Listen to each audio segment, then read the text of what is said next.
नमस्कार सर्वांना, स्वागत आहे तुमचं माझ्या चॅनलवर। आज मी तुम्हाला बेसन लाडू करून दाखवणार आहे।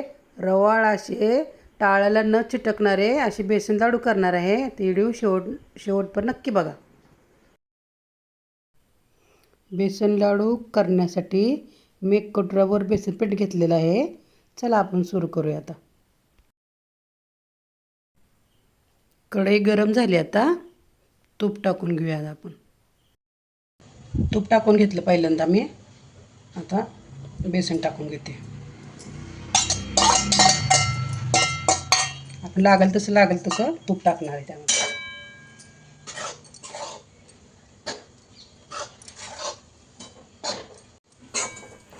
चांगलं खरपूस बेसन पीठ भाजून घ्यायचं।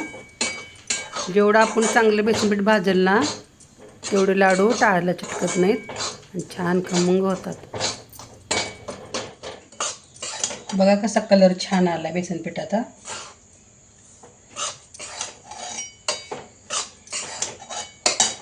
थोडं तूप टाकून मी भाजलं होतं। अजून थोडं टाकते तूप त्यामध्ये।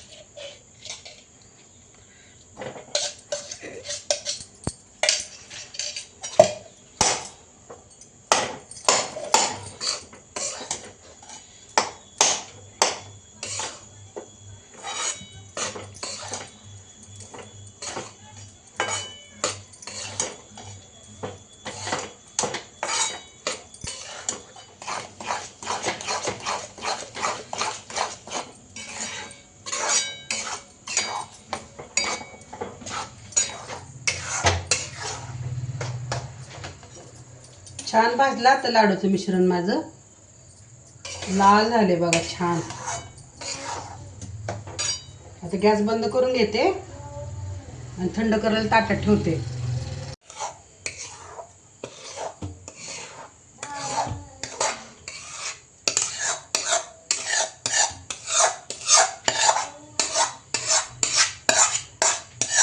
जरा पीठ कोमट झालं किंवा आपण साखर टाकून घेऊया। साखर, वेलदोडे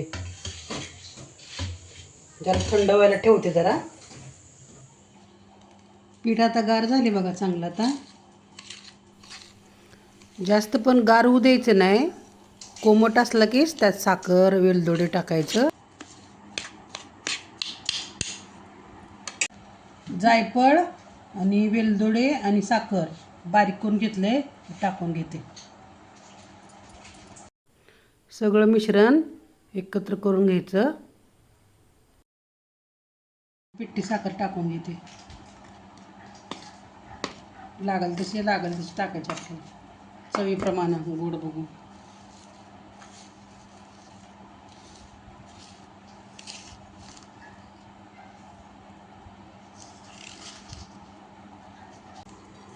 सगळं एकजीव असं मिश्रण करून घ्यायचं। साखर टाकल्यावर पूर्ण मऊ पाहिजे सगळं। कुटळ्या बिटळ्या सगळ्या असतात हातानं फोडून घ्यायच्या। एकजीव सगळं मिश्रण करून घेतलं। आता लाडू बांधून घेते। आता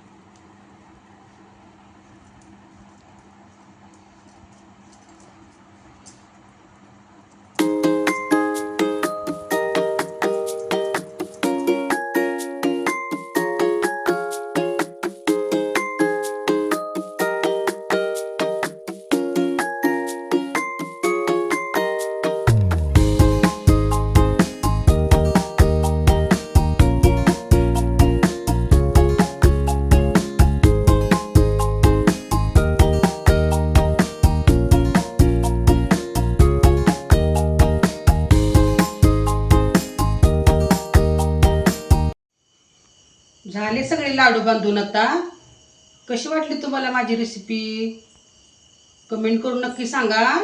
आवडल्यास व्हिडिओला लाईक करा, सबस्क्राईब करा। धन्यवाद। भेटूच पुढच्या व्हिडिओमध्ये। स्वामींची पुण्यतिथी होती, त्यानिमित्त मी स्वामींसाठी बेसन लाडूचा प्रसाद केला होता।